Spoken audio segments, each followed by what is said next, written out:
ಸಾಯಿರಾಮ್. ಆತ್ಮೀಯ ವೀಕ್ಷಕ ಬಾಂಧವರಿಗೆಲ್ಲ ಇವತ್ತಿನ ಕಾರ್ಯಕ್ರಮಕ್ಕೆ ಸ್ವಾಗತ ಸುಸ್ವಾಗತ. ವೀಕ್ಷಕರೇ, ನಾಳೆ ನಮಗೆ ಶಿವರಾತ್ರಿ ಹಬ್ಬ. ಬಹಳಷ್ಟು ಜನಕ್ಕೆ ಶಿವರಾತ್ರಿ ಅಂದ್ರೆ ಬೆಳಗ್ಗೆ ಎದ್ದು ಸ್ನಾನ ಮಾಡಿ ಖಾಲಿ ಹೊಟ್ಟೆಲಿ ಶಿವನ ದೇವಸ್ಥಾನಕ್ಕೆ ಹೋಗಿ ಶಿವನ ದರ್ಶನ ಮಾಡಿಬಿಟ್ಟು ನಮಸ್ಕಾರ ಮಾಡ್ಕೊಂಡು ಮನಸ್ಸಿಗೆ ಬಂದ ಪ್ರಾರ್ಥನೆ ಮಾಡ್ಕೊಂಡು ಬಂದ್ಬಿಡ್ತೀವಿ. ಇಷ್ಟೇ ಶಿವರಾತ್ರಿ ಅಂದ್ರೆ. ಆದ್ರೆ ಶಿವರಾತ್ರಿನ ಯಾವೆಲ್ಲ ರೀತಿಯಲ್ಲಿ ಆರಾಧನೆ ಮಾಡಬಹುದು, ಶಿವರಾತ್ರಿ ಹಬ್ಬಗಳನ್ನ ಯಾವ ರೀತಿ ಆಚರಣೆ ಮಾಡಬಹುದು ಅಂತ ನಮ್ಮ ಪೂರ್ವಿಕರು ವಿವಿಧ ರೀತಿಯಲ್ಲಿ ಹೇಳ್ಕೊಟ್ಟಿದ್ದಾರೆ. ನಾನು ಈಗಾಗಲೇ ಪ್ರತಿ ವರ್ಷ ಶಿವರಾತ್ರಿ ಹಬ್ಬಕ್ಕೆ ಕೆಲವೊಂದು ವಿಶೇಷ ಸಂಚಿಕೆಯನ್ನ ಮಾಡ್ತಾ ಇದ್ದೆ. ಅದೇ ತರ ಈ ವರ್ಷನೂ ಕೂಡ ಶಿವರಾತ್ರಿ ಹಬ್ಬ ಜಾಗರಣೆ ಜೊತೆಗೆ ಆಚರಣೆ ಹೇಗ್ ಮಾಡೋದು ಅನ್ನೋದನ್ನ ವಿಶೇಷವಾಗಿ ತಿಳಿಸ್ಕೊಡ್ತೀನಿ. ಶಿವರಾತ್ರಿ ಅಂದ್ರೆ ಶಿವನ ಒಂದು ರಾತ್ರಿ. ಈ ಒಂದು ದಿವಸ ಅಂದ್ರೆ ಶಿವರಾತ್ರಿ ದಿವಸ ಶಿವ ಬಹಳ ಎಚ್ಚರಿಕೆಯಿಂದ ಅಂದ್ರೆ ಧ್ಯಾನನೂ ಮಾಡಲ್ಲ, ನಿದ್ದೆನೂ ಮಾಡಲ್ಲಂತೆ, ಜಾಗೃತ ಅವಸ್ಥೆಯಲ್ಲಿ ಇರ್ತಾರಂತೆ ಶಿವ. ಶಿವ ಇವತ್ತು ಜಗತ್ತಿನಲ್ಲಿ ಸಂಚಾರ ಮಾಡಿ ಜಗತ್ತಿನ ಆಗು ಹೋಗುಗಳ ಬಗ್ಗೆ ಚಿಂತನೆ ಮಾಡುವಂತ ಒಂದು ವಿಶೇಷವಾದ ದಿನ ಅಂತ ಹೇಳುತ್ತೆ ಶಿವಪುರಾಣದಲ್ಲಿ. ಇದರ ಆಚರಣೆ ಹೇಗ್ ಮಾಡಬೇಕು ಅಂತ ನಮ್ಮ ಹಿಂದೂ ಸನಾತನ ಧರ್ಮದಲ್ಲಿ ದೇವತೆಗಳ ಆಚರಣೆಯನ್ನ ವಿವಿಧ ರೀತಿಯಲ್ಲಿ ವಿವಿಧ ಭಾಗಗಳಲ್ಲಿ ಹೇಳಿದ್ದಾರೆ. ಸೌತ್ ಇಂಡಿಯಾದವರು ಒಂಥರ ಮಾಡ್ತಾರೆ, ನಾರ್ತ್ ಇಂಡಿಯಾದವರು ಒಂಥರ ಮಾಡ್ತಾರೆ. ಹೀಗೆ ಆಚಾರ ಒಂದೇ, ಆ ಸಂಪ್ರದಾಯಗಳ ಬೇರೆ ಬೇರೆ ಮಾಡ್ತಾರೆ. ಇವತ್ತು ನಾನು ಪ್ರತಿಯೊಬ್ರು ಕೂಡ ಸುಲಭವಾಗಿ ಶಿವರಾತ್ರಿ ಹಬ್ಬವನ್ನ ಮನೇಲೆ ಆಚರಣೆ ಮಾಡೋದು ಹೇಗೆ ಅಂತ ಹೇಳ್ಕೊಡ್ತೀನಿ.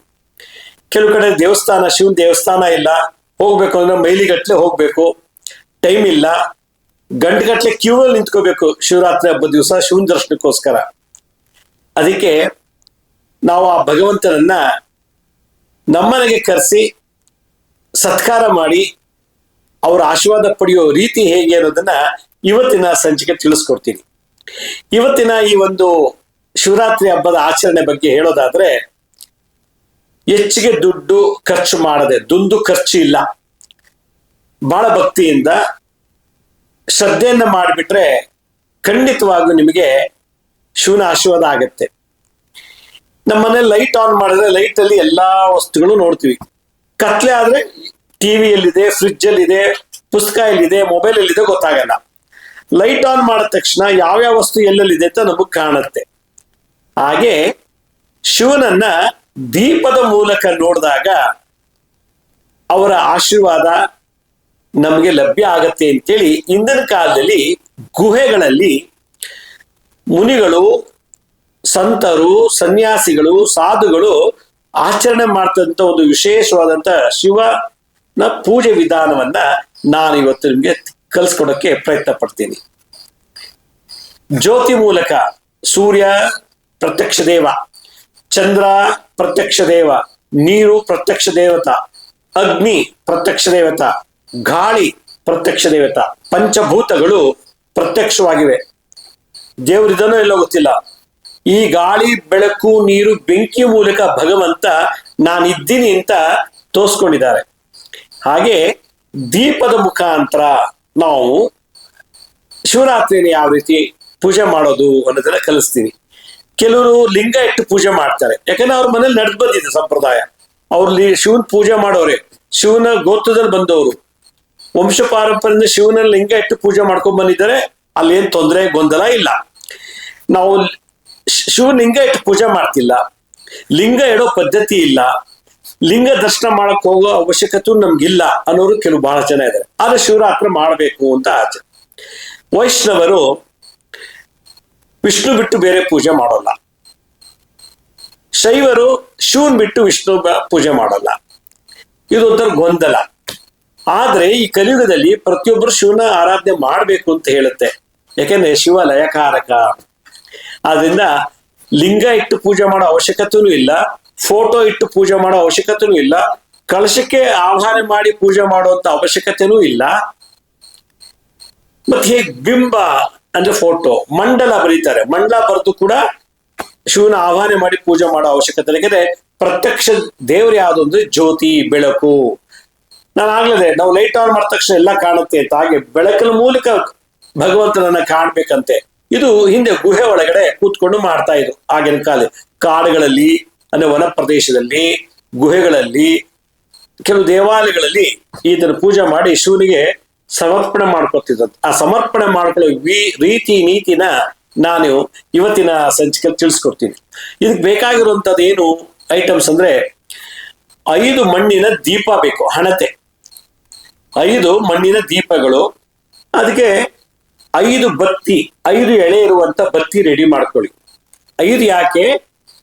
ಪಂಚಭೂತಗಳು ಅಂತ. 5 ಎಳೆ ಇರುವಂತ ಬತ್ತಿ, ಒಂದೊಂದು ದೀಪಕ್ಕೂ 5 ಎಳೆ ಇರೋದನ್ನ ಹಾಕ್ಬೇಕು. ಎಣ್ಣೆ ಯಾವ್ದಾದ್ರು ಯೂಸ್ ಮಾಡಿ, ಕೊಬ್ಬರಿ ಎಣ್ಣೆ, ಎಳ್ಳೆಣ್ಣೆ, ಯಾವ ಎಣ್ಣೆನ ದೀಪಕ್ಕೆ ನೀವು ಏನು ಯೂಸ್ ಮಾಡ್ತೀರೋ ಅದನ್ನ ಯೂಸ್ ಮಾಡಿ. ಒಂದಷ್ಟು ಬಿಲ್ಪತ್ರ ತಗೊಳ್ಳಿ. ಬಿಲ್ಪತ್ರ ಸಿಕ್ಲಿಲ್ವಾ ಬೇಜಾರ್ ಮಾಡ್ಕೋಬೇಡಿ, ಯಾವ ಹೂ ಸಿಗುತ್ತೋ ಅದನ್ನೇ ಪೂಜೆಗೆ ಅಂತ ಇಟ್ಕೊಳ್ಳಿ. ಆಮೇಲೆ ಊದ್ಬತ್ತಿ, ಕರ್ಪೂರ ಅಥವಾ ತುಪ್ಪದ ಬತ್ತಿಲಿ ಆರತಿ ಮಾಡ್ಲಿಕ್ಕೆ 1 ಲೋಟ ನೀರು, 1 ಲೋಟ ಹಾಲು, ಬಿಸಿ ಮಾಡಿರುವಂತ ಹಾಲು. ಇಷ್ಟು ಐಟಮ್ಸ್ ನೀವು ರೆಡಿ ಮಾಡ್ಕೋಬೇಕು. ಇನ್ನೊಮ್ಮೆ ಹೇಳ್ತೀನಿ, 5 ದೀಪಗಳು, ಯಾವ್ದಾದ್ರು ಸರಿ ಎಣ್ಣೆ ದೀಪಕ್ಕೆ ಹಾಕಕ್ಕೆ, ಒಂದೊಂದು ದೀಪಕ್ಕೂ 5 ಎಳೆ ಇರುವಂತ ಬತ್ತಿ, ಊದ್ಬತ್ತಿ, ಕರ್ಪೂರ ಇಲ್ಲ ಅರಳುಬತ್ತಿಲಿ ಮಾಡ್ತಾರೆ ತುಪ್ಪದ ಬತ್ತಿ ಅಂತೇಳಿ, ಅದನ್ನು ಕೂಡ ಆರತಿಗೆ ಉಪಯೋಗಿಸ್ಕೋಬಹುದು. 1 ಲೋಟ ನೀರು, 1 ಲೋಟ ಹಾಲು, 5 ರೀತಿ ಹಣ್ಣುಗಳು, ಪಂಚಫಲಗಳು ಅಂತಾರೆ. ಇದಿಷ್ಟನ್ನ, ಯಾಕಂದ್ರೆ ಶಿವರಾತ್ರಿ ದಿವಸ ಅನ್ನ ಅಥವಾ ಬೇರೆ ಏನು ನೈವೇದ್ಯ ಮಾಡೋ ಹಾಗಿಲ್ಲ, ಹಾಲು ನೀರು ಹಣ್ಣು ಮಾತ್ರ ಭಗವಂತನ ಸಮರ್ಪಣೆ ಮಾಡಬಹುದು ಅಂತ ಹೇಳ್ತಾರೆ. ಬಿಲ್ಪತ್ರೆಗಳನ್ನ ಸ್ವಲ್ಪ ಇದ್ರೆ ಕಲೆಕ್ಟ್ ಮಾಡ್ಕೊಂಡ್ರೆ ಬಹಳ ಒಳ್ಳೇದು. ಯಾವತ್ತೂ ಬಿಲ್ಪತ್ರೆ ಯೂಸ್ ಮಾಡದೇ ಇರೋದು, ಶಿವರಾತ್ರಿ ದಿವಸ ಒಂದ್ಸನಾದ್ರು ಬಿಲ್ಪತ್ರೆ ಯೂಸ್ ಮಾಡ್ಬೇಕಂತೆ, ಮೋಕ್ಷ ಪ್ರಾಪ್ತಿ ಆಗ್ತದೆ ಅಂತ ಹೇಳ್ತಾರೆ. ಇದಿಷ್ಟು ಐಟಮ್ ತಗೋಬೇಕು. ಒಂದು ಬಳಪ ಇಲ್ಲ ರಂಗೋಲೆ ಪುಡಿ ತಗೊಂಡು, ನಾನು ಸ್ಕ್ರೀನ್ ಮೇಲೆ ತೋರಿಸ್ತಾ ಇದ್ದೀನಿ ನೋಡಿ, ಒಂದು ಚಕ್ರ, ದೊಡ್ಡದೊಂದು ಸರ್ಕಲ್ ಬರಿಬೇಕು. ಒಂದು ದೊಡ್ಡದೊಂದು ಸರ್ಕಲ್. ಆ ಸರ್ಕಲ್ ಏನು ಸೂಚನೆ ಮಾಡುತ್ತೆ ಅಂದ್ರೆ ಬ್ರಹ್ಮಾಂಡ ಅಂತೇಳಿ. ಆ ಬ್ರಹ್ಮಾಂಡದಲ್ಲಿ ಒಂದೊಂದು ಭಾಗದಲ್ಲಿ ಒಂದೊಂದು ಕೇಂದ್ರಗಳಿವೆ. ಗಾಳಿ ಉತ್ಪತ್ತಿ ಆಗೋದು, ಬೆಂಕಿ ಉತ್ಪತ್ತಿ ಆಗುವಂಥದ್ದು, ಜಲ ಉತ್ಪತ್ತಿ ಆಗುವಂಥದ್ದು, ಹೀಗೆ 5 ಪಂಚಭೂತಗಳ ಸಂಗಮ ಸ್ಥಳ ಈ ಒಂದು ಬ್ರಹ್ಮಾಂಡದಲ್ಲಿದೆ ಅಂತ ಹೇಳಿ ಒಂದು ತ್ರಿಕೋನಾಕಾರದಲ್ಲಿ ನೀವು ನಾ ಚಿತ್ರದಲ್ಲಿ ತೋರಿಸ್ತಾ ಇದ್ದೀನಲ್ಲ, ಅದನ್ನು ನೀವು ರಂಗೋಲೆ ಅಥವಾ ಬಳಪದಲ್ಲಿ ನಿಮ್ಮ ಮನೆ ಹಾಲು ಮಧ್ಯಭಾಗದಲ್ಲಿ ಬ್ರಹ್ಮಸ್ಥಾನದಲ್ಲಿ ಬರೀರಿ, ದೊಡ್ಡದಾಗಿ ಬರೀರಿ.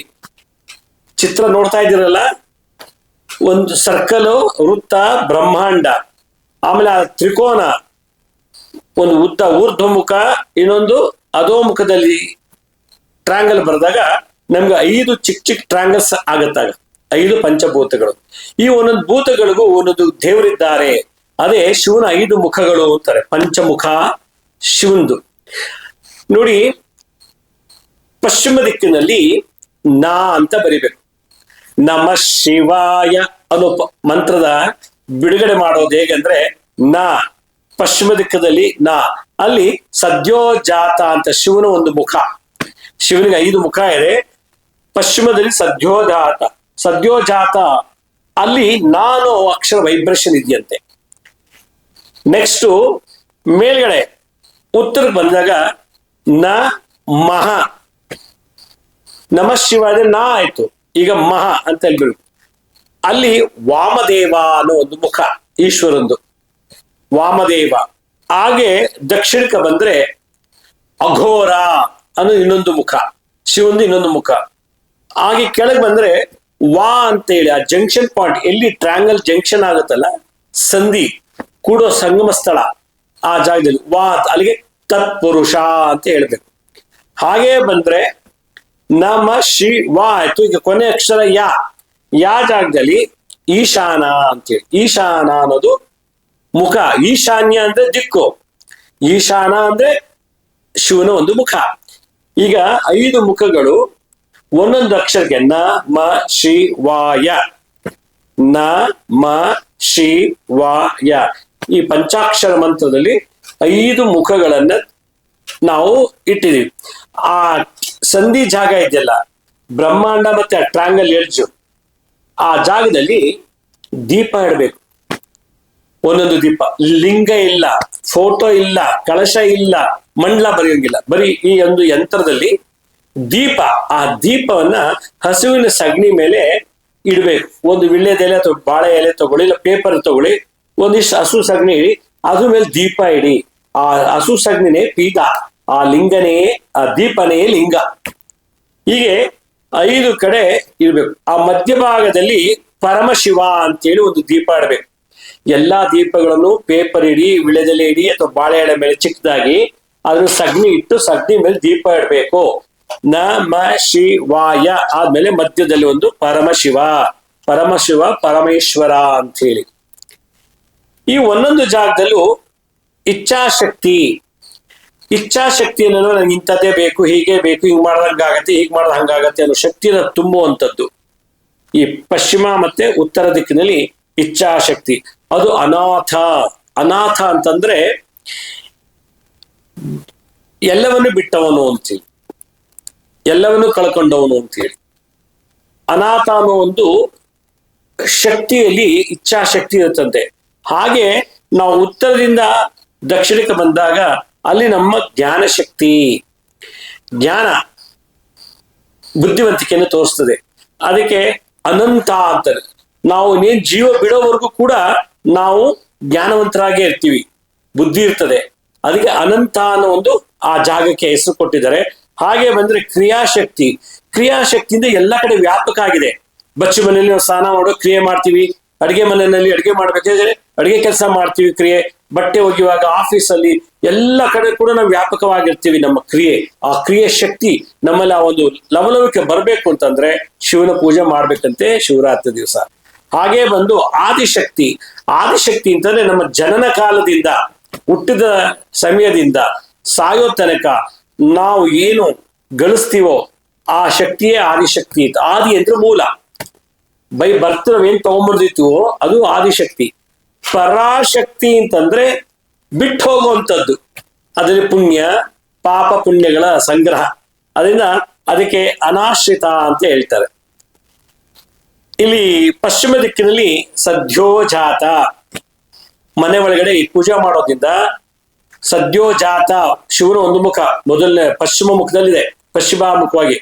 ಓಂ ಸದ್ಯೋಜಾತಾಯ ನಮಃ, ಓಂ ಸದ್ಯೋಜಾತಾಯ ನಮಃ, ಓಂ ಸದ್ಯೋಜಾತಾಯ ನಮಃ ಅಂತೇಳಿ ಆ ದೀಪ ಹಚ್ಬೇಕು.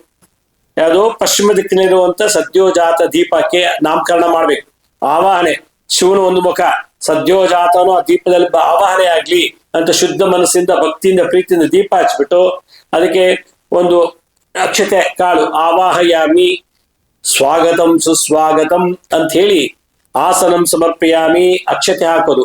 ಒಂದು ಉದ್ದಣ್ಣ ನೀರು ತಗೊಂಡು ದೀಪದ ಒಳಗೆ ಹಾಕೋಂಗಿಲ್ಲ, ಹಿಂಗೆ ತೋರಿಸ್ಬಿಟ್ಟು ಪಾದಯೋಹೋ ಕಾಲ್ ತೊಳಿತಾ ಇದ್ದೇನೆ ಅಂತೇಳಿ ತೋರಿಸ್ಬಿಟ್ಟು ಅರ್ಘ್ಯ ಪಾತ್ರೆ ನೀರ್ ಬಿಟ್ಬಿಡ್ಬೇಕು. ದೀಪ ಮುಂದೆ ನೀರ್ ಬಿಡಂಗಿಲ್ಲ, ಕೈ ತೊಳಿಕೆ ನೀರು ಅಸ್ತಯೋಹೋ ಅರ್ಘ್ಯಂ ಸಮರ್ಪಯಾಮಿ ಅಂತೇಳಿ ಪಾತ್ರೆ ಬಿಟ್ಬಿಡ್ಬೇಕು. ಮುಖೆ ಆಚಮನೀಯಂ ಸಮರ್ಪಯಾಮಿ, ಒಂದು ಉದ್ದಣ್ಣ ನೀರು ತೋರಿಸ್ಬಿಟ್ಟು ಆಚಮನೀಯಂ ಸಮರ್ಪಯಾಮಿ ಅಂತೇಳಿ ಅರ್ಘ್ಯ ಪಾತ್ರೆಗೆ ಅಂದ್ರೆ ವೇಸ್ಟ್ ಬಟ್ಟಲು ಬಿಟ್ಬಿಡ್ಬೇಕು.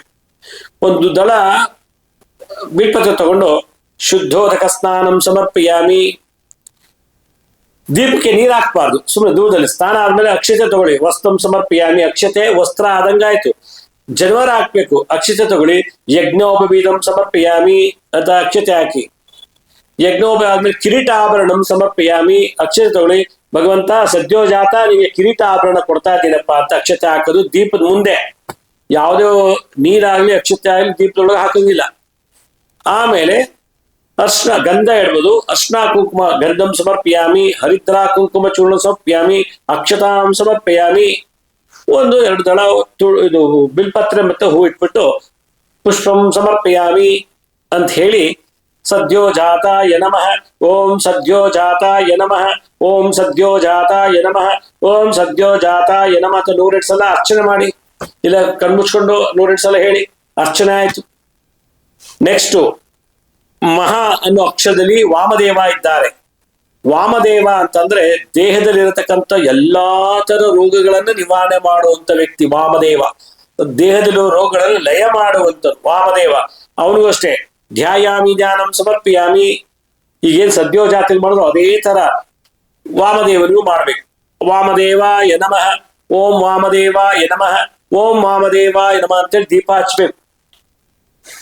ಆಸನ ಕೊಟ್ಟು, ಪೂರಕ್ಕೆ ಆಸನ ಕೊಟ್ಟು, ಕಾಲ್ ತೊಳೆದು, ಕೈ ತೊಳೆದು, ಬಾಯಿ ಮುಕ್ಕಳಕ್ಕೆ ನೀರು ಕೊಟ್ಟು, ಜ್ಯೂಸ್ ಕೊಟ್ಟು, ಸ್ನಾನ ಮಾಡಿಸಿ, ವಸ್ತ್ರ, ಯಜ್ಞೋಪವೀತ, ಕಿರೀಟಾಭರಣ, ಗಂಧ, ಹರಿದ್ರ, ಕುಂಕುಮ, ಅಕ್ಷತೆ, ಹೂ ಎಲ್ಲ ಹಾಕಿದ್ಮೇಲೆ ವಾಮದೇವಾಯ ನಮಃ, ಓಂ ವಾಮದೇವಾಯ ನಮಃ, ಓಂ ವಾಮದೇವಾಯ ನಮಃ, ಓಂ ವಾಮದೇವಾಯ ನಮಃ ಅಂತೇಳಿ ಆ ದೀಪದ ಮುಂದೆ 108 ಸಲ ಹೇಳೋದು. ಆಗ ಅದಕ್ಕೆ ದೀಪಕ್ಕೆ ಶಕ್ತಿ ಬಂತು. ಆಹ್ವಾನ ಮಾಡಿದ್ದೀರಾ, ಭಗವಂತನ ದರ್ಶನ ಆಗ್ತಾ ಇರ್ತದೆ. ನೆಕ್ಸ್ಟ್ ಇಲ್ಲಿ ದಕ್ಷಿಣಕ್ಕೆ ಬರ್ಬೇಕು. ದಕ್ಷಿಣದಲ್ಲಿ ಅಘೋರ, ಮಾಟ, ಮಂತ್ರ, ತಂತ್ರ, ಭೂತ, ಪ್ರೇತ, ಪಿಶಾಚಿ, ಮನೆಯೊಳಗಿರೋ ವಾಸ್ತು ದೋಷ, ಏನೇ ನಮ್ಗೆ ಪ್ರಪಂಚದಲ್ಲಿ ಬರತಕ್ಕಂಥ ದುರ್ಮರಣಗಳು, ಮರಣಕಂಟಕ ದೋಷಗಳು ಎಲ್ಲವನ್ನು ಕೂಡ ಅಘೋರ ಅನ್ನೋ ಒಂದು ಮುಖದಿಂದ ಲಯ ಮಾಡ್ತಾರಂತೆ ಶಿವ. ಅದಕ್ಕೆ ದೀಪ ಹಚ್ಚಕ್ ಮುಂಚೆ ಓಂ ಅಘೋರಾಯ ನಮಃ, ಓಂ ಅಘೋರಾಯ ನಮಃ, ಓಂ ಅಘೋರಾಯ ನಮಃ ಅಂತೇಳಿ ಮನಸ್ಸಲ್ಲಿ ಪ್ರಾರ್ಥನೆ ಮಾಡಿ, ಆ 3 ಸಲ ಪ್ರಾರ್ಥನೆ ಮಾಡಿದೆ ಅದೇ ಪ್ರಾಣ ಪ್ರತಿಷ್ಠಾಪನೆ. ದೀಪ ಹಚ್ಚಿ ಧ್ಯಾಯಾಮಿ ಧ್ಯಾನಂ ಸಮರ್ಪಯಾಮಿ, ಅಕ್ಷತೆ ಹಾಕಿ ಸ್ವಾಗತಂ ಸುಸ್ವಾಗತಂ ಅಂತ ಹಾಕಿ, ಆಮೇಲೆ ಕಾಲ್ ತೊಳೆಯೋಕೆ, ಕೈ ತೊಳೆಯೋಕೆ, ಬಾಯಿ ಮುಕ್ಕಳಿಸಕ್ಕೆ, ಜ್ಯೂಸ್ ಕೊಟ್ಟು, ಸ್ನಾನ ಮಾಡಿಸಿ, ವಸ್ತ್ರ, ಜನಿವಾರ, ಕಿರೀಟ, ಆಭರಣ, ಗಂಧ, ಹರಿದ್ರ, ಕುಂಕುಮ, ಅಕ್ಷತೆ, ಬಿಲ್ಪತ್ರ, ಹೂವೆಲ್ಲ ಇಟ್ಟು ಪೂಜೆ ಮಾಡಿ ಮಾಮೂಲಿ ಹೆಂಗ್ ಮಾಡ್ತಿದ್ರು ಅದೇ ತರ ಮಾಡ್ಕೊಂಡ್ ಬಂದಾಗ ಆಮೇಲೆ ಓಂ ಅಘೋರಾಯ ನಮಃ, ಓಂ ಅಘೋರಾಯ ನಮಃ, ಓಂ ಅಘೋರಾಯ ನಮಃ, ಓಂ ಅಘೋರಾಯ ನಮಃ ಅಂತ ಹೇಳಿ 108 ಸಲ ಅಘೋರನ್ನ ಧ್ಯಾನ ಮಾಡಿ. ಈ ಶಿವರಾತ್ರಿ ದಿವಸ ಬಹಳ ಒಳ್ಳೇದು. ಅಲ್ಲಿಂದ ಬಂದ ತಕ್ಷಣ ವಾ ಅಂತ ಎದುರುಳಿ ಓಂ ನಮಃ ಶಿವ ಬಂತು ವಾ. ಆ ವಾ ವಿಭಾಗದಲ್ಲಿ ತತ್ಪುರುಷ, ಸುಖ ಸಂತಾನ, ಒಳ್ಳೆ ಬುದ್ಧಿ, ಮನೇಲಿ ಸ್ಮೋಕು, ಡ್ರಗ್ಸು, ಕುದ್ರ ರೈಸು, ಬೆಟ್ಟಿಂಗು, ಇದೇ ತರ ಎಲ್ಲಾ ಸಾಲ ಜಾಸ್ತಿ ಮಾಡಿ ಹಣ, ಮಾನ, ಸ್ಥಾನ, ಮರ್ಯಾದೆ ಕಳ್ಕೊಂಡಿದ್ರೆ ಅದನ್ನೆಲ್ಲ ವಾಪಸ್ ಕೊಟ್ಟು ಸದ್ಬುದ್ಧಿ ಕೊಡೋದು ತತ್ಪುರುಷ ಅಂತೇಳಿ. ಅದೇ ತರ ಎಲ್ಲರಿಗೂ ದೀಪ ಹಚ್ಚಿ ಓಂ ತತ್ ಪುರುಷಾಯ ನಮಃ, ಓಂ ತತ್ ಪುರುಷಾಯ ನಮಃ, ಓಂ ತತ್ ಪುರುಷಾಯ ನಮಃ ಅಂತ 3 ಸಲ ಹೇಳ್ಬಿಟ್ರೆ ಸಾಕು. ಧ್ಯಾನ ಆವಾಹನೆ ಆಯ್ತು. ಅಕ್ಷತೆ ಹಾಕಿ ಮಾಮೂಲಿ 16 ರೀತಿ ಉಪಚಾರ ಪೂಜೆ ಮಾಡಿ, ಷೋಡಶೋಪಚಾರ ಪೂಜೆ. ಅದಾದ ತಕ್ಷಣ ಮನಸ್ಸಿನಲ್ಲೇ ತತ್ ಪುರುಷಾಯ ನಮಃ, ಓಂ ತತ್ ಪುರುಷಾಯ ನಮಃ ಅಂತೇಳಿ ದೀಪ ಹಚ್ಬಿಟ್ಟು ಎಲ್ಲ ಆದ್ಮೇಲೆ 108 ಸಲ ಧ್ಯಾನ ಮಾಡಿ ಓಂ ತತ್ ಪುರುಷಾಯ ನಮಃ, ಓಂ ತತ್ ಪುರುಷಾಯ ನಮಃ, ಓಂ ತತ್ ಪುರುಷಾಯ ನಮಃ. ನೆಕ್ಸ್ಟ್ ಈ ಕಡೆ ಈಶಾನ್ಯ ಊರ್ಧ್ವದಲ್ಲಿ ಈಶಾನ ಅನ್ನೋ ಒಂದು ಮುಖ. ಈಶಾನದಲ್ಲಿ ಜಲಮೃತ್ಯು, ವಾಯು ಮೃತ್ಯು, ಅಗ್ನಿ ಮೃತ್ಯು, ಎಂತಿಂತ ಮೃತ್ಯು ದೋಷ ಇದ್ರು ಕೂಡ ತೆಗೆದಾಕ್ತಾರಂತೆ.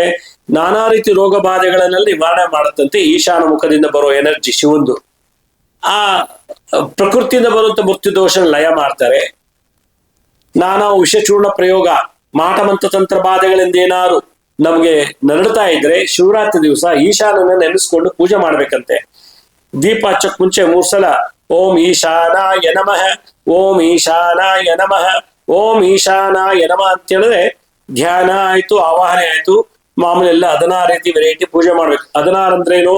ಧ್ಯಾನ, ಆವಾಹನ, ಆಸನ ಕೊಡೋದು, ಕಾಲ್ ತೊಳೆಯೋದು, ಕೈ ತೊಳೆಯೋದು, ಬಾ ಮುಕ್ಕಳಿಸೋದು, ಜ್ಯೂಸ್ ಕೊಡೋದು, ಸ್ನಾನ ಮಾಡಿಸೋದು, ವಸ್ತ್ರ ಕೊಡೋದು, ಯಜ್ಞೋಪೀತ ಜನವರ ಹಾಕೋದು, ಕಿರೀಟ ಕೊಡೋದು, ಗಂಧ ಕೊಡೋದು, ಗಂಧ ಇಡೋದು, ಅರಿಶಿನ, ಕುಂಕುಮ, ಅಕ್ಷತೆ, ಹೂವು, ಮತ್ತೆ ನಾವು ನೈವೇದ್ಯಕ್ಕೆ ಏನಿರ್ತೀವೋ ಅದೆಲ್ಲ ಸಮರ್ಪಣೆ ಮಾಡೋದು.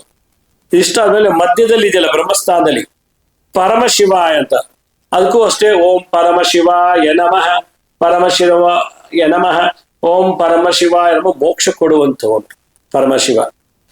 ಪರಮಾತ್ಮನಲ್ಲಿ ಆತ್ಮ ಲೀನ ಆಗ್ಬೇಕಂದ್ರೆ, ಐಕ್ಯ ಆಗ್ಬೇಕಂದ್ರೆ ಯಾವಾಗಲೂ ಓಂ ಪರಮಶಿವಾಯ ನಮಃ ಅಂತ ಹೇಳ್ಬೇಕಂತ. ಇದು ಶಿವಪುರಾಣದಲ್ಲಿ ಬರುವಂತದ್ದು. ಈ ಮಧ್ಯದ ದೀಪಕ್ಕೆ ಪರಮಶಿವ ಅಂತ ನಾಮಕರಣ ಮಾಡಿ ಅದೇ ತರ 16 ರೀತಿ ಪೂಜೆ ಮಾಡಿ 108 ಸಲ ಓಂ ಪರಮಶಿವಾಯ ನಮಃ, ಓಂ ಪರಮಶಿವಾಯ ನಮಃ 108 ಸಲ ಹೇಳಿದ್ರೆ ಅರ್ಚನೆ ಆಯ್ತು. ಮನೆ ಮಂದಿಯೆಲ್ಲ ಕುತ್ಕೊಂಡು ಹೇಳಿ.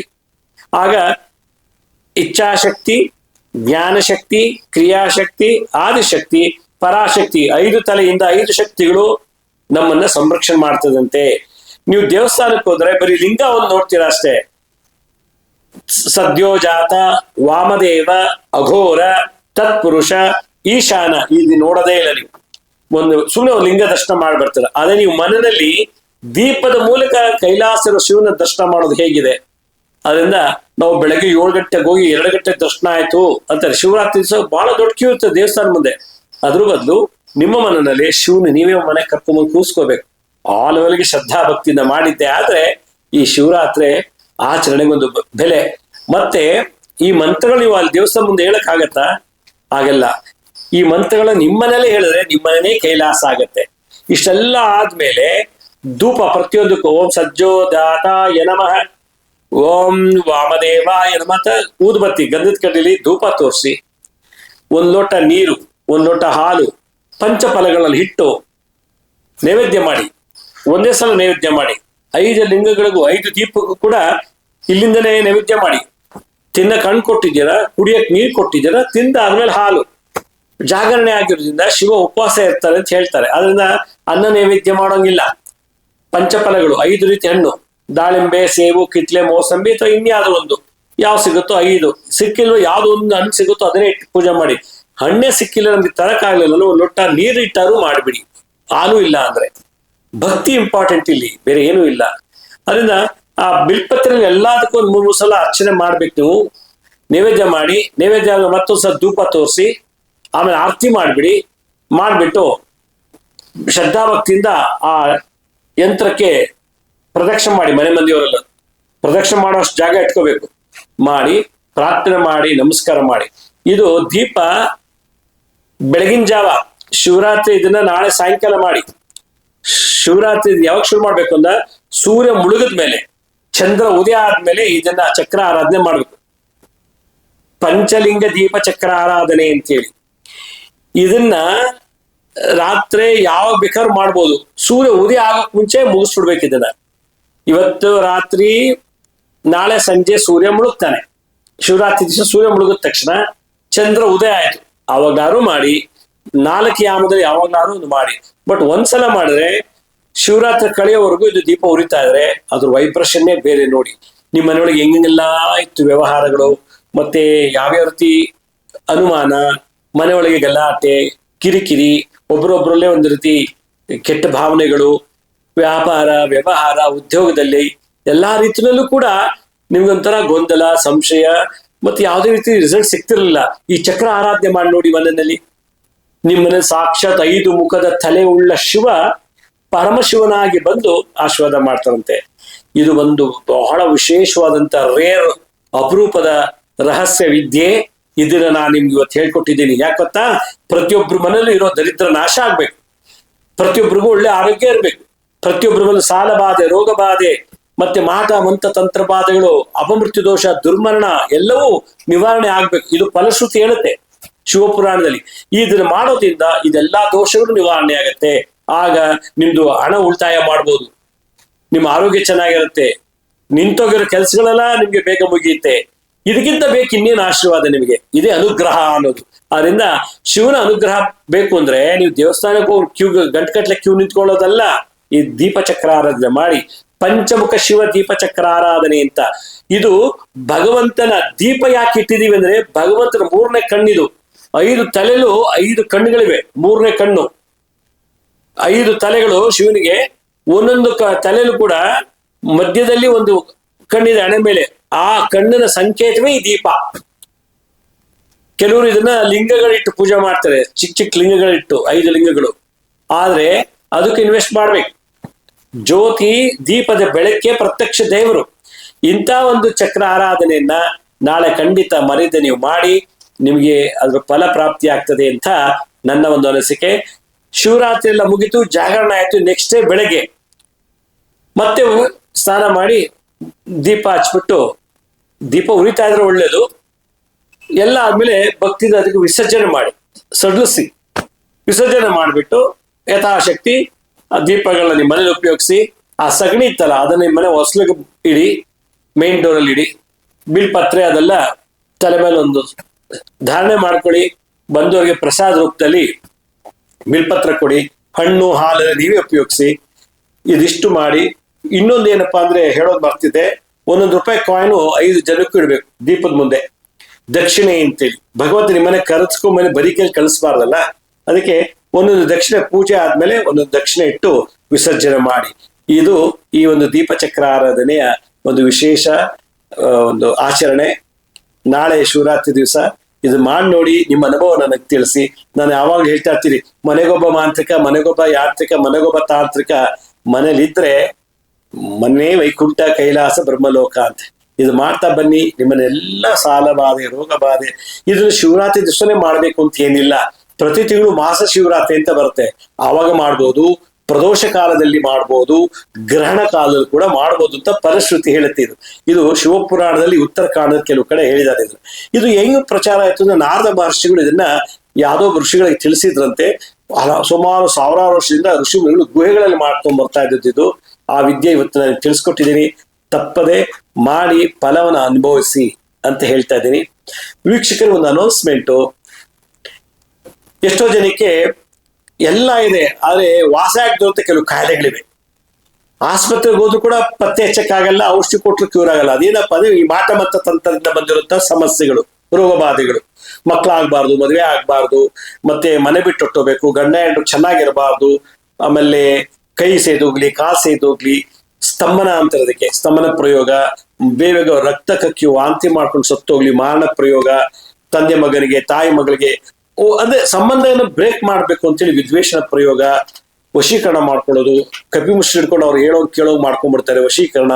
ಇದು ಷಟ್ಕರ್ಮ ಪ್ರಯೋಗ ಅಂತಾರೆ. ಅದೇ ತರ ಬಾನಾವತಿ ಪ್ರಯೋಗ, ಚಂಡಿ ಚೌಡಿ ಪ್ರಯೋಗ, ವಾರಾಹಿ ಪ್ರಯೋಗ, ಮತ್ತೆ ನರಸಿಂಹ ಪ್ರಯೋಗ, ಪ್ರತ್ಯಂಗಿರ ಪ್ರಯೋಗ, ಭೈರವಿ ಪ್ರಯೋಗ. ನಾವು ಉಗುರು ತಗೊಂಡು, ಕೂದಲು ತಗೊಂಡು, ನಾವು ಹಾಕಿರೋ ಬಟ್ಟೆ ತಗೊಂಡು, ನಾವು ತುಳಿದು ಮಣ್ಣು, ನಾವು ಚಪ್ಪಲಿ, ನಾವು ತಿಂದು ಬಿಸಾಕಿದ್ದು ಎಂಜಲನ್ನ, ಇದನ್ನೆಲ್ಲ ತಗೊಂಡೋಗಿ ಮಾಟ ಮಂತ್ರ ಮಾಡಿಸ್ಬಿಡ್ತಾರೆ. ಆಮೇಲೆ ಭೂತ, ಪ್ರೇತ, ಪಿಶಾಚಿ, ಬೇತಾಳ, ರಾಕ್ಷಸ, ಬ್ರಹ್ಮ ರಾಕ್ಷಸ, ಈ ತರದೆಲ್ಲ ದೋಷಗಳನ್ನೆಲ್ಲ ನಮ್ಗೆ ಕಾಡೋಗಿ ಮಾಡ್ತಾರೆ ಮಾಟ ಮಂತ್ರದಿಂದ. ಇವತ್ತು ಇಷ್ಟು ವಿಜ್ಞಾನ ಮುಂದುವರೆದ್ರು ಕೂಡ ಈ ಕೆಲವೊಂದು ಸಮಸ್ಯೆಗಳಿಗೆ ಔಷಧಿ ಕಂಡಿಡ್ದಿಲ್ಲ, ಕ್ಯೂರ್ ಮಾಡಕ್ ಆಗ್ತಿಲ್ಲ. ಅದಕ್ಕೆ ಈ ಒಂದು ಸಮಸ್ಯೆ ಪರಿಹಾರಕ್ಕೋಸ್ಕರ ನಮ್ಮ ಸಂಸ್ಥೆ ವತಿಯಿಂದ ಮಾರ್ಚ್ 18ನೇ ತಾರೀಕು, ಅಂದ್ರೆ ಮುಂದಿನ ತಿಂಗಳು ಮಾರ್ಚ್ 18ನೇ ತಾರೀಕು ಯುಗಾದಿ ಅಮಾವಾಸ್ಯೆ ಅಂತ. ವಿಶ್ವಾವಸು ಸಂವತ್ಸರ ಮುಗಿತಾ ಇದೆ, ಪರಾಭವ ಸಂವತ್ಸರ ಪ್ರಾರಂಭ ಆಗ್ತದೆ. ಆ ಒಂದು ವಿಶೇಷವಾದಂತ ಪರ್ವಕಾಲದಲ್ಲಿ ಯುಗಾದಿ ಅಮಾವಾಸ್ಯೆ ಬುಧವಾರ 18ನೇ ತಾರೀಕು ನಾವು 21 ವೆರೈಟಿ ಕಾಳಿಯರು, ಮಹಾಕಾಳಿ, ಭದ್ರಕಾಳಿ, ದಕ್ಷಿಣ ಕಾಳಿ, ಉಗ್ರಕಾಳಿ, ಸ್ಮಶಾನ ಕಾಳಿ, ಗುಹ್ಯಕಾಳಿ, ಚಂಡಿಕಾಳಿ, ರೌದ್ರಕಾಳಿ, ಅಘೋರಕಾಳಿ, ಭದ್ರಕಾಳಿ, ಹೀಗೆ 21 ವೆರೈಟಿ ಕಾಳಿಯರು ಕಾಳಿ ಪ್ರಯೋಗ ಮಾಡಿದ್ರೆ, ದುರ್ಗಾ ಪ್ರಯೋಗ ದುರ್ಗಿಯರು ಪ್ರಯೋಗಗಳು ಮಾಡ್ತಾರೆ. ಶಾಂತಾ ದುರ್ಗಾ, ಶೂಲಿನಿ ದುರ್ಗಾ, ವನದುರ್ಗಾ, ಬ್ರಾಹ್ಮಿ ದುರ್ಗಾ, ಜಲದುರ್ಗಾ, ಶಬರಿ ದುರ್ಗಾ, ಅಸುರಿ ದುರ್ಗಾ, ಈ ತರ 12 ವೆರೈಟಿ ದುರ್ಗಗಳು, ಬ್ರಾಹ್ಮಿ ದುರ್ಗಾ, ವಿಜಯ ದುರ್ಗಾ ಅಂತೇಳಿ 12 ವೆರೈಟಿ ದುರ್ಗಿಗಳು, 40 ವೆರೈಟಿ ಪ್ರತ್ಯಂಗಿರಾ ದೇವಿ. ಇದಿಷ್ಟು ಆ ಒಂದು ಯುಗಾದಿ ಅಮಾವಾಸ್ಯೆ 18ನೇ ತಾರೀಕು ಬೆಂಗಳೂರಿನಲ್ಲಿ ನಾವು 21 ಕಾಳಿಯರು, 12 ದುರ್ಗಿಯರು, 40 ವೆರೈಟಿ ಪ್ರತ್ಯಂಗಿರಾ ದೇವಿಯ ಪೂಜೆ ಯಾಗವನ್ನ ಮಾಡ್ತಾ ಇದೀವಿ. ಯಾರ್ಯಾರಿಗೆ ಈಗಾಗಲೇ ಮಾಟ ಮಂತ್ರದಿಂದ ನರಳ್ತಿದ್ರೆ, ಈಗಾಗಲೇ ಯಾರಿಗೂ ಮಾಡಿಸ್ಬಿಟ್ಟಿದ್ದಾರೆ ಅಥವಾ ಮುಂದೆ ಮಾಡಿಸ್ತಾರೆ ಶತ್ರುಗಳು, ನಮಗೆ ಹಲವಾರು ಶತ್ರುಗಳಿದ್ದಾರೆ ವ್ಯಾಪಾರದಲ್ಲಿ, ವ್ಯವಹಾರ, ಉದ್ಯೋಗದಲ್ಲಿ, ಈ ತರ ಶತ್ರುಗಳು ಉಚ್ಚಾಟನೆ ಮಾಡ್ಬೇಕು ಅನ್ನೋದಾಗಿದ್ರೆ 18ನೇ ತಾರೀಕು ಇದು ಯುಗಾದಿ ಹಬ್ಬದ ಅಮಾವಾಸ್ಯೆ ದಿವಸ, ಅಂದ್ರೆ ನಾಳೆ ಬೆಳಗ್ಗೆ ಯುಗಾದಿ ಅಂದ್ರೆ ಇವತ್ತು ಹಿಂದಿನ ದಿವಸ ಬೆಂಗಳೂರಿನಲ್ಲಿ ನಾವು ಈ ಯಾಗವನ್ನ ಮಾಡ್ತಾ ಇದೀವಿ. ನಾವು ನಿಮ್ ಕೈಲೇ ಮುದ್ರಾ ಮಂತ್ರ ತಂತ್ರಗಳನ್ನು ಮಾಡಿಸಿ ಅನೇಕ ವನಸ್ಪತಿಗಳನ್ನು ನಿಮ್ಗೆ ಕೊಟ್ಟು ನಾವು ಅದರಲ್ಲಿ ನಿಮ್ಗೆ ಬಾನಾವತಿ ಪ್ರಯೋಗ, ಚಂಡಿ ಚೌಡಿ ಪ್ರಯೋಗ ಎಲ್ಲವನ್ನು ವಿಸರ್ಜನೆ ಮಾಡಿಸಿ ನಿಮ್ ಕೈಲೇ ತಂತ್ರ ಮಾಡಿಸಿ ನಿಮ್ ಕೈಯಿಂದಲೇ ಪೂರ್ಣಾಹುತಿ ಮಾಡಿಸ್ತಾ ಇದೀವಿ ನಾವು 18ನೇ ತಾರೀಕು ಬುಧವಾರ ಬೆಂಗಳೂರಿನಲ್ಲಿ. ಇದು ಬಹಳ ವಿಶೇಷವಾದಂತ ಒಂದು ಯಾಗ. ಇಡೀ ಜಗತ್ನಲ್ಲೇ ಯಾರು ಮಾಡಿಲ್ಲ. ಕಾಳಿಯರು, ದುರ್ಗಿಯರು, ಪ್ರತ್ಯಂಗಿರ ಸಮೇತ ಈ ಒಂದು ವೈಜ್ಞಾನಿಕ ದೃಷ್ಟಿಯಿಂದ, ಆಧ್ಯಾತ್ಮಿಕ ದೃಷ್ಟಿಯಿಂದ ಈ ಒಂದು ಕಾರ್ಯಕ್ರಮವನ್ನು 18ನೇ ತಾರೀಕು ಬೆಂಗಳೂರಿನಲ್ಲಿ ನಾವು ಮಾಡ್ತಾ ಇದೀವಿ. ಯಾರ್ಯಾರಿಗೆ ಮಾಟ ಮಂತ್ರ ತಂತ್ರದ ನಲುತ್ತಿದ್ರೆ, ಭೂತಾಪೇತ ಬಾಧೆಗಳನ್ನ ನಲುತ್ತಿದ್ರೆ, ದೃಷ್ಟಿದೋಷ, ಶತ್ರು ಬಾಧೆಗಳನ್ನ ನಲುತ್ತಿದ್ರೆ, ಅವತ್ತು ನೀವು ಬೆಂಗಳೂರಿಗೆ ಬಂದು ಈ ಒಂದು 3 ದೇವತೆಗಳ ಯಾಗಗಳಲ್ಲಿ ಭಾಗವಹಿಸಿ ನನ್ನ ಜೊತೆ ಕೂತ್ಕೊಂಡು ಮುದ್ರಾಮಂತ್ರ ತಂತ್ರದಿಂದ ಈ ಪ್ರಯೋಗನ ತೆಗೆಸ್ಕೋಬೇಕು ಅನ್ನೋದಾಗಿದ್ರೆ ಆ ಸ್ಕ್ರೀನ್ ಮೇಲೆ ತೋರಿಸ್ತಾ ಇದೀವಿ ನೋಡಿ ಲಿಂಕು, SPTT.in ಅಂತೇಳಿ, ಶ್ರೀ ಪಾಂಡುರಂಗ ಟೆಂಪಲ್ ಟ್ರಸ್ಟ್.in ಅಂತ, ಅದಕ್ಕೆ ಲಾಗಿನ್ ಆಗಿ ಬೇಗ ರಿಜಿಸ್ಟರ್ ಮಾಡ್ಕೊಳ್ಳಿ. ಕೆಲವೇ ಸೀಟ್ಗಳು ಮಾತ್ರ ಉಳಿದಿದೆ. ಹೀಗಾಗಿ ನೀವು ಈ ಕಾರ್ಯಕ್ರಮಕ್ಕೆ ಭಾಗವಹಿಸಬೇಕು. ನಮ್ಮಲ್ಲೆಲ್ಲ ಈಗಾಗಲೇ ಸುಮಾರು ವರ್ಷದಿಂದ ನರಳ್ತಾ ಇದ್ದೀವಿ, ಎಲ್ಲಾ ದೋಷದಿಂದ ಮಾಟಮಂತ್ರದಿಂದ. ಅಂದ್ರೆ ತೆಗೆಸ್ಕೋಬೇಕು ಅಂತಂದ್ರೆ ಬೇಗ ರಿಜಿಸ್ಟರ್ ಮಾಡಬೇಕು. ಬರ್ಬೇಕಾದ್ರೆ ಒಂದು ನಿಂಬೆಹಣ್ಣು ತರಬೇಕು, ತಂತ್ರ ಮಾಡಿಸ್ತೀನಿ. ಒಂದು ತೆಂಗಿನಕಾಯಿ, 12 ನಿಂಬೆಹಣ್ಣು, ಒಂದು ತೆಂಗಿನಕಾಯಿ ತರಬೇಕು. ಪೂರ್ಣ ಫಲ ತೆಂಗಿನಕಾಯಿ, 12 ನಿಂಬೆಹಣ್ಣು, ರಾಹು, ಮತ್ತೆ 12 ಕಾಯಿನ್ಗಳು, ₹1 ಅಥವಾ ₹2 ಕಾಯಿನ್. ಇದು ನೀವು ತಗೊಂಡ್ಬರ್ಬೇಕು. ನಿಮ್ಮ ಮನೆಯಿಂದ ಯಾರು ಬರಕ್ಕಾಗಲ್ಲ ಅವ್ರ ಕೇಳಿ ಮುಟ್ಟಿಸ್ ತಗೊಂಡ್ಬಂದಿದ್ದಾರ. ಒಂದು ತೆಂಗಿನಕಾಯಿ, ನಿಂಬೆಹಣ್ಣು ಮತ್ತೆ ₹12 ಕಾಯಿನ ಪ್ರಾರ್ಥನೆ ಮಾಡಿಸಿ ಅದನ್ನ ತಗೊಂಡು ನೀವು ಅವತ್ತು 18ನೇ ತಾರೀಕು ಬಂದು ಸಂಕಲ್ಪ ಕೂತ್ಕೋಬೇಕು. ಅದರಿಂದ ಏನೇನ್ ತಂತ್ರ ಮಾಡಿಸ್ಬೇಕು ಅಂತ ಹೇಳ್ಕೊಡ್ತೀನಿ. ಮುದ್ರಾ, ಮಂತ್ರ, ತಂತ್ರದಿಂದ ನಿಮ್ಗೆ ಅದೆಲ್ಲಾ ದೋಷ ತೆಗೆಸಿ ನಿಮ್ ಕೈಲಿ ಪೂರ್ಣಾಹುತಿ ಮಾಡಿಸಿ ರಾತ್ರಿ 10 ಗಂಟೆ ಮುಗಿಯುತ್ತಿದ್ದು. ಇದು ಮಧ್ಯಾಹ್ನ 3 ಗಂಟೆಗೆ ಪ್ರಾರಂಭ ಆಗುತ್ತೆ. 18ನೇ ತಾರೀಕು ಬುಧವಾರ 10 ಗಂಟೆಗೆಲ್ಲ ಮುಗಿದೋಗುತ್ತೆ. ಗುರುವಾರ ಬೆಳಿಗ್ಗೆ ಯುಗಾದಿ ಕೂಡ ಅಲ್ಲೇ ಪ್ರಾರಂಭ ಆಗಿರ್ತದೆ. ನೀವು ನಮ್ ಜೊತೆ ಅವತ್ತು ದಿವಸ ಯುಗಾದಿ ಕೂಡ ಅಲ್ಲೇ ಆಚರಣೆ ಮಾಡ್ಬೋದು. 3 ರಿಂದ 10 ಗಂಟೆ ಒಳಗೆ ಈ ಕಾರ್ಯಕ್ರಮ ಮುಗಿದೋಗುತ್ತೆ. ಆಮೇಲೆ ಸ್ವಕ್ಷೇತ್ರಕ್ಕೆ ಹೋಗಿ ಹಬ್ಬ ಆಚರಣೆ ಮಾಡ್ಬೋದು. ಒಂದು ವಿಶೇಷ, ಹೊಸ ವರ್ಷದಲ್ಲಾದ್ರೂ ನಿಮ್ಗೆ ಈ ಮಾಟಮಂತ್ರ ತಂತ್ರ ದೋಷಗಳಿಂದ ನರಳಬಾರ್ದು ಅನ್ನೋದಾಗಿದ್ರೆ ಈ ಕಾರ್ಯಕ್ರಮಕ್ಕೆ ಭಾಗವಹಿಸಿ. ಮತ್ತೊಮ್ಮೆ ಹೇಳ್ತೀನಿ, SPTT.in ಅಂತ ಲಾಗಿನ್ ಆಗಿ ಇಮಿಡಿಯೇಟ್ ಬುಕ್ ಮಾಡ್ಕೊಳ್ಳಿ. ಈ ಒಂದು ಕಾರ್ಯಕ್ರಮ ಇಡೀ ವರ್ಲ್ಡ್ ಅಲ್ಲೇ ಫಸ್ಟ್ ಟೈಮ್ ಮಾಡ್ತಾ ಇರೋ ಅಂತ ಹೇಳ್ತಾ ಇದೀನಿ. ನೀವು ಅಲ್ಲಿ ಬಂದಾಗಲೇ ಗೊತ್ತಾಗುತ್ತೆ ಹೇಗೆ ಅಂತ. ನೀವು ಒಂದು 12 ನಿಂಬೆಹಣ್ಣು, 12 ಕಾಯಿನ್ಸ್, ಒಂದು ತೆಂಗಿನಕಾಯಿ ತರಬೇಕು. ಇನ್ನು ಉಳಿದೆಲ್ಲ ನಾವು ದ್ರವ್ಯಗಳನ್ನ ನಾವೇ ಅಲ್ಲಿ ಕೊಡ್ತೀವಿ ನಿಮಗೆ ಒಂದು ಕಿಟ್ ಅಲ್ಲಿ. ಆ ಕಿಟ್ ಉಪಯೋಗಿಸಿ ಹೇಗೆ ಮುದ್ರಾ ಮಂತ್ರ ತಂತ್ರದಿಂದ ಮಾಡ್ಬೋದು ಅನ್ನೋದನ್ನ ಹೇಳ್ಕೊಡ್ತೀವಿ. ಇದಿಷ್ಟು ನಿಮ್ಗೆ ತಿಳಿಸ್ತಾ ಇದ್ದೀನಿ. ಆಸಕ್ತಿ ಕೂಡ ರಿಜಿಸ್ಟ್ರೇಷನ್ ಮಾಡ್ಕೊಳ್ಳಿ. ಮತ್ತೇನಪ್ಪಾ ಅಂತಂದ್ರೆ, ಈ ವರ್ಷ ಪ್ರಾರಂಭ ಆಗ್ತಿದೆ ಗುರುವಾರ ದಿವಸ. ನಮ್ಮ ಹೊಸ ವರ್ಷ ಪರಾಭವ ಸಂವತ್ಸರ ಗುರುವಾರ ಪ್ರಾರಂಭ ಆಗ್ತಿದೆ. ಈ ವರ್ಷದ ಅಧಿಪತಿ ಗುರುಗ್ರಹ. ಆದ್ರೆ ಅದಕ್ಕೆ ಮುಂಚೆ ನಿಮ್ಗಿಲ್ಲ ಈ ಮಾಟಮಂತ್ರ ತಂತ್ರ ಬಾಧೆಯಿಂದ ನಿವೃತ್ತಿಯಾಗಿ ಡಿಸ್ಚಾರ್ಜ್ ಆಗಿ ಇನ್ಮೇಲೆ ಹೊಸ ವರ್ಷದಿಂದ ಚೆನ್ನಾಗಿರ್ಲಿ ಅನ್ನೋದೇ ನನ್ನ ಒಂದು ಆಸೆ. ಈ ಒಂದು ಸೌಕರ್ಯವನ್ನ ನಾವು ಕಲ್ಪಿಸ್ಕೊಡ್ತೇವೆ, ಉಪಯೋಗಿಸ್ಕೊಳ್ಳಿ. ಇದೇ ಹೋಮ ನೀವು ಮನೇಲಿ ಮಾಡ್ಬೇಕು, ಬೇರೆ ಕಡೆ ಮಾಡ್ಬೇಕು, ಮಿನಿಮಮ್ ಲಕ್ಷ ಕೇಳ್ತಾರೆ. 1 ಲಕ್ಷ ಅಂತೂ ಗ್ಯಾರಂಟಿ ಕೇಳ್ತಾರೆ. ಅದು ಇದೇ ಮಂತ್ರಗಳು, ಬೀಜ ಮಂತ್ರ, ಮಾಲ ಮಂತ್ರ, ಗಾಯತ್ರಿ ಮಂತ್ರಗಳ ಮೂಲಕ ನಾವು ಈ ಹೋಮ ಮಾಡ್ತಾ ಇದ್ದೀವಿ. ಬಹಳ ವಿಶೇಷವಾಗಿ ಅದನ್ನ ಬಂದು ನೋಡಿ ಆನಂದಿಸಿ. ಹಾಗೆ ನಿಮ್ಮಲ್ಲಿ ಇರತಕ್ಕಂಥ ಸೂಕ್ಷ್ಮತೆ ಕಾರಣಶೀಲ ಎಲ್ಲಾ ನೆಗೆಟಿವ್ ಡಿಸ್ಚಾರ್ಜ್ ಆಗ್ಲಿ ಅಂತ ಹೇಳ್ತಾ, ನಮ್ಮ ಹಳೆ ಸಂಚಿಕೆಗಳು ಯಾರು ನೋಡೋಕ್ಕಾಗಿಲ್ವೋ ಅವ್ರು ನಮ್ಮ ಶಿರ್ಡಿ ಸಾಯಿ ಭಿಕ್ಷಾ ಕೇಂದ್ರ ಮತ್ತೆ ಹೆಲ್ತ್ ಸೈನ್ಸ್ ಅಂತ ಯೂಟ್ಯೂಬ್ ಚಾನಲ್ ಇದೆ. ಈ ಜೊತೆಗೆ SSBK ಜ್ಞಾನೋದಯ ಅಂತ ಒಂದು ಮ್ಯೂಸಿಕ್ ಚಾನಲ್ ಇದೆ. ಮೂಲಕ ಸಬ್ಸ್ಕ್ರೈಬ್ ಮಾಡ್ಕೊಳ್ಳಿ. ಪಕ್ಕದ ಬೆಲ್ ಬಟನ್ ಪ್ರೆಸ್ ಮಾಡಿ. ನೋಡಾದ್ಮೇಲೆ ಲೈಕ್ ಏನೋ ಬಟನ್ ಪ್ರೆಸ್ ಮಾಡಿ. ಆಮೇಲೆ ಆ ಲಿಂಕ್ ಅನ್ನು ನಿಮ್ಮ ಬಂಧು ಮಿತ್ರ ವಾಟ್ಸ್ಆಪ್ ಮುಖಾಂತರ, ಇಮೇಲ್ ಮುಖಾಂತರ ಶೇರ್ ಮಾಡಿ. ಗುರುಜಿ ಲಕ್ಷ್ಮೀ ಶ್ರೀನಿವಾಸ್ ಅಂತ ಹೇಳಿ ಫೇಸ್ಬುಕ್, ಇನ್ಸ್ಟಾಗ್ರಾಮು, ಟ್ವಿಟ್ಟರ್, ಲಿಂಕ್ಡ್ಇನ್ ಕೂಡ ನಾವು ಅಪ್ಲೋಡ್ ಮಾಡ್ತಿರ್ತೀವಿ. ಅಲ್ಲೂ ನಿಮಗೆ ಬಹಳಷ್ಟು ಇನ್ಫಾರ್ಮೇಶನ್ ಸಿಗುತ್ತೆ ಅಂತ ಹೇಳ್ತಾ ನಾನು ಈ ಕಾರ್ಯಕ್ರಮ ಮುಗಿಸ್ತೀವಿ. ಈ ಪ್ರತ್ಯಂಗಿರ ಯಾಗದ ಬಗ್ಗೆ ನಿಮ್ಮ ಫ್ರೆಂಡ್ಸ್ ಗಳಿಗೆ, ಬಂಧು ಮಿತ್ರರಿಗೆ ತಿಳಿಸಿ. ಅವ್ರಿಗೂ ಒಳ್ಳೇದಾಗ್ಲಿ. ಕೋಟ್ಯಾಂತರ ರೂಪಾಯಿ, ಲಕ್ಷಾಂತರ ರೂಪಾಯಿ ಆಸ್ಪತ್ರೆ ಅಂತೆ, ಕೋರ್ಟು ಅಲ್ಲೆಲ್ಲ ಖರ್ಚು ಮಾಡ್ತಾ ಇದೀವಿ. ಇದೊಂದು ಕಾರ್ಯಕ್ರಮಕ್ಕೆ ಭಾಗವಹಿಸಿ ನೋಡಿ. ನಿಮಗೆ ಎಷ್ಟಿಂತ ಮಾಟಮಂತ್ರದಿಂದ ಬಂದಿರೋ ರೋಗ ಬಾಧೆ, ಮಾಟಮಂತ್ರದಿಂದ ಗೆಲ್ಲಕ್ಕಾಗ್ತಿರೋ ಕೋರ್ಟ್ ಕೇಸ್ಗಳು, ಅದನ್ನೆಲ್ಲ ನೀವು ನಿವೃತ್ತಿ ಆಗ್ತೀರಾ. ಇದೊಂದು ವಿಶೇಷವಾದಂತ ಕಾರ್ಯಕ್ರಮ. ತಾವೆಲ್ಲರೂ ಭಾಗವಹಿಸಿ ಅಂತ ಹೇಳ್ತಾ ಇವತ್ತಿನ ಸಂಚಿಕೆ ಮುಗಿಸ್ತೀನಿ. ಇದೇ ರೀತಿ ನಾನು ಮುಂದಿನ ಸಂಚಿಕೆಯಲ್ಲಿ ಮತ್ತೊಂದು ವಿಶೇಷವಾದಂತ ಮಾಹಿತಿಯನ್ನು ತಮ್ಮನ್ನ ಭೇಟಿ ಮಾಡ್ತೀನಿ. ಅಲ್ಲಿವರೆಗೂ ನನ್ನ ನಮಸ್ಕಾರ. ಸಾಯಿರಾಮ್.